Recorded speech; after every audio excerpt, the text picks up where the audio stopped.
ഞാനും വൈഫും എമർജൻസി മെഡിസിനിലെ ഡോക്ടേഴ്സാണ്, ആർഎംഒസാണ്. ഞങ്ങൾ എമർജൻസി ഡിപ്പാർട്ട്മെൻറ്റിൽ വർക്ക് ചെയ്യുന്നവരാണ്. സാർ ഒരു സർജനാണ്. അപ്പോൾ ഞങ്ങളെല്ലാം ട്രോമയായിട്ട് വളരെ കണക്റ്റഡ് ആയിട്ടുള്ള ഒരാൾക്കാരാണ്. അപ്പോൾ ഇത് ഞങ്ങളുടെ മനസ്സിൽ വന്നു. ഞങ്ങൾ പറഞ്ഞു, സാർ അത് യെല്ലോ സോണാണ്, നമുക്കിത് റെഡാണ് എന്ന് പറഞ്ഞപ്പോൾ സാർ പറഞ്ഞു, ഈ പേഷ്യൻറ്റിൻ്റെ റെസ്പിറേറ്ററി റേറ്റ് ഷാലോ ആയിക്കൊണ്ടിരിക്കുകയാണ്, പേഷ്യൻറ്റ് പെട്ടെന്ന് തന്നെ അറസ്റ്റിൽ പോകാൻ സാധ്യതയുണ്ട്.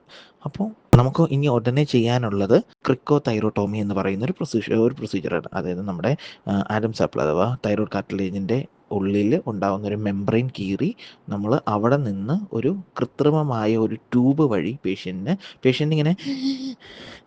ഇങ്ങനെ വലിച്ചുകൊണ്ടിരിക്കും. ആ ഒരു നെഗറ്റീവ് പ്രഷറിൽ നിന്ന് നമുക്ക് അറ്റ്മോസ്ഫിയറുടെ അകത്തേക്ക് കയറ്റാനുള്ള ഒരു വഴി കണ്ടെത്തുക. അതാണ് അത്. ശരിക്കും പറഞ്ഞു കഴിഞ്ഞാൽ ഒരു എമർജൻസി റൂമിൽ വെച്ച് നമുക്ക് സ്റ്റെറൈലായിട്ടുള്ള സിറ്റുവേഷനിൽ കൊടുക്കേണ്ടതാണ്. ഈ ഒരു പ്രക്രിയക്ക് ഒരു അനസ്തേഷ്യയുടെ ആവശ്യമില്ല. കാര്യം ഇങ്ങനെ ഗ്യാസ്പ് ചെയ്തുകൊണ്ടിരിക്കുന്ന പേഷ്യൻ്റ് ഒരു പ്രീ കാർഡിയക് അറസ്റ്റ് സിറ്റുവേഷനിലാണ്. അതായത് ഈ പേഷ്യൻ്റ് ഇപ്പോൾ വേണമെങ്കിൽ കാർഡിയക് അറസ്റ്റിലേക്ക് പോകാൻ സാധ്യതയുള്ള പേഷ്യൻ്റാണ്. ആ ഒരു സിറ്റുവേഷനിൽ പേഷ്യൻറ്റിന് പെയിൻ എലിസിറ്റ് ചെയ്യുക അഥവാ പേഷ്യൻ്റ് റെസ്പോണ്ട് ചെയ്യുക എന്ന് പറയുന്നത് സാധ്യമായ കാര്യമല്ല. അപ്പോൾ ഇവിടെ ചിലപ്പോൾ നമ്മൾ അനസ്തേഷ്യ കൊടുക്കാൻ, ഇപ്പോൾ ഒരു ഹോസ്പിറ്റലിലാണ് ഇങ്ങനെ ഒരു സിറ്റുവേഷൻ ആണെങ്കിൽ അനസ്തേഷ്യ കൊടുക്കാൻ നമ്മൾ വെയിറ്റ് ചെയ്യുന്നത് ചിലപ്പോൾ പേഷ്യൻ്റ് കാർഡിയക് അറസ്റ്റിൽ പോകും. നമ്മൾ പഠിക്കുന്നത് always pre arrest is better than cardiac arrest. Pre അറസ്റ്റിൽ നമ്മളിപ്പോഴും പേഷ്യൻറ്റിനെ സേവ് ചെയ്ത് കഴിഞ്ഞാൽ പേഷ്യൻ്റ് നമുക്ക് ജീവനോട് കൂടി പൂർണ്ണമായിട്ടും കിട്ടാനുള്ള സാധ്യത വളരെ കൂടുതലാണ്. ഒരു പേഷ്യൻ്റ് കാർഡിയക് അറസ്റ്റിൽ പോയി CPR കൊടുത്ത് കൊണ്ടുവരുന്നേക്കാളും വളരെ എളുപ്പമാണ് പ്രീ അറസ്റ്റ് സെക്യൂർ ചെയ്ത് വെക്കാൻ. അപ്പോൾ ഇതൊരു പ്രീ അറസ്റ്റ് കണ്ടീഷൻ ആയിരുന്നു. ആ സമയത്ത് അനസ്തേഷ്യ പോയിട്ട് ഞങ്ങൾക്കൊരു ഗ്ലൗസ് പോലും ഉണ്ടായിരുന്നില്ല. സാറ് പറഞ്ഞു, നമുക്ക് ക്രിക്കറ്റ് ചെയ്യാമെന്ന് പറഞ്ഞപ്പോഴത്തേക്കും ഞങ്ങൾ ശരിക്കും പറഞ്ഞാൽ ഞാനും ദിദിയും ഒന്ന് ആലോചിച്ചു. കാര്യം ഞങ്ങൾ രണ്ടുപേരും MBBS കഴിഞ്ഞ ഡോക്ടേഴ്സാണ്, എമർജൻസിയിൽ നിൽക്കുന്ന ഡോക്ടേഴ്സാണ്. പക്ഷേ ഇങ്ങനെയൊരു സിറ്റുവേഷനിൽ ഞങ്ങൾക്ക് ക്രിക്കറ്റ് ചെയ്ത എക്സ്പീരിയൻസ് ഇല്ല. അസിസ്റ്റ് ചെയ്തിട്ടുണ്ട്, കണ്ടിട്ടുണ്ട്, പക്ഷേ ഞങ്ങൾ ചെയ്തിട്ടില്ല. ഞങ്ങൾ രണ്ടുപേരും ചെയ്തിട്ടില്ല. പിന്നെ ഞങ്ങൾക്ക് ഉണ്ടായിരുന്നൊരു എന്ന് വെച്ചാൽ ഞങ്ങളുടെ കൂടെ നിൽക്കുന്നത് ഒരു കാർഡിയോ thoracic വാസ്കുലർ സർജനാണ്. അതും കോട്ടയം മെഡിക്കൽ കോളേജ് പോലെ അത്രയും പേര് കേട്ട ഒരു ഹാർട്ട് ഇൻസ്റ്റിറ്റ്യൂട്ടിലെ ബൈപ്പാസ് സർജറി കൊണ്ട് അമ്മാനമാടുന്നൊരു മനുഷ്യനായിരിക്കും. അപ്പോൾ ഡെഫിനറ്റ്ലി നമുക്ക് കോൺഫിഡൻസ്, സാർ നമുക്ക് ചെയ്യാം.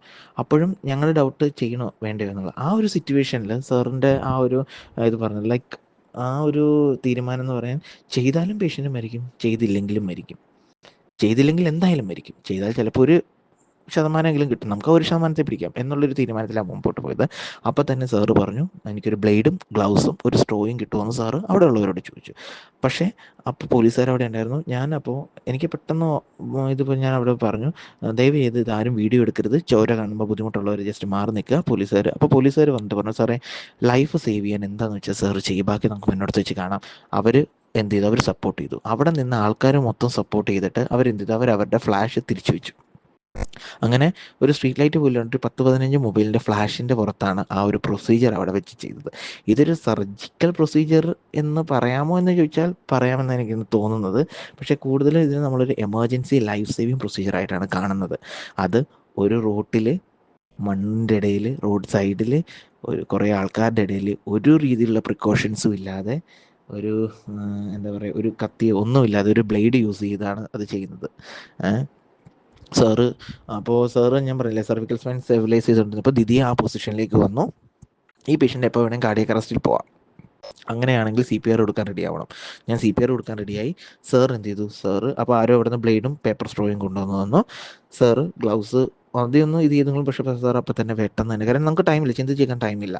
അപ്പോൾ എന്ത് ചെയ്തു, സാറ് പെട്ടെന്ന് തന്നെ കറക്റ്റായിട്ട് കൈവച്ച് ക്രിക്കോ തൈറോയിഡ് കാർട്ടിലേജും കാര്യങ്ങളെല്ലാം സാറ് കറക്റ്റായിട്ട്, സാറ് ആഡംസ് ആപ്പിൾ അഥവാ തൈറോയിഡ് കാർട്ടിലേജ് കറക്റ്റായിട്ട് കൈവച്ച് നോക്കി സാർ ഇൻസിഷൻ ഇട്ടിട്ട് ആ സ്ട്രോ അതിലേക്ക് നിറച്ച് കഴിഞ്ഞപ്പോൾ പേഷ്യൻറ്റിൻ്റെ എയർവേ സെക്യൂർഡ് ആയി ഞങ്ങൾക്ക് മനസ്സിലായി.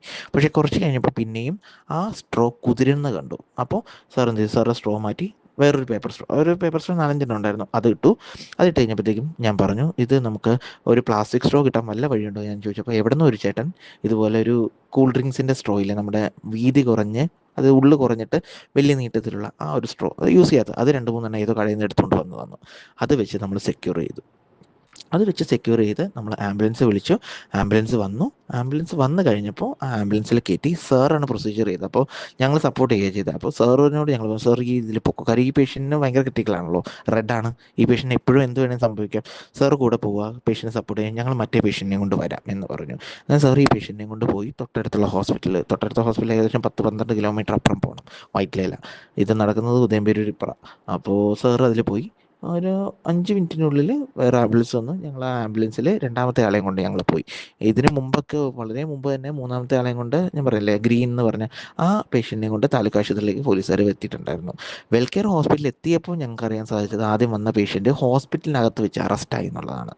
അവർ CPR കൊടുത്തു. 4ാമത്തെ മിനിറ്റിൽ ആ പേഷ്യൻറ്റിന് CPR കൊടുത്ത് തിരിച്ചു കൊണ്ടുവന്നു. അവരെന്ത് ചെയ്തു, അവർ ചെയ്യേണ്ട പ്രൊസീജിയറായ ഇൻറ്റുബേഷൻ, അതായത് വാവഴി ട്യൂബിട്ട് വെന്റിലേറ്ററിലേക്ക് കണക്ട് ചെയ്യുന്ന പ്രൊസീജിയർ ചെയ്തു. പേഷ്യൻറ്റിനെ ക്രിട്ടിക്കൽ കെയറിലേക്ക് മാറ്റി. ഇപ്പോഴും പേഷ്യൻ്റ് സിറ്റുവേഷൻ എന്താണെന്നുള്ളത് വളരെ വ്യക്തമായിട്ട് പറയാൻ പറ്റുന്നില്ല.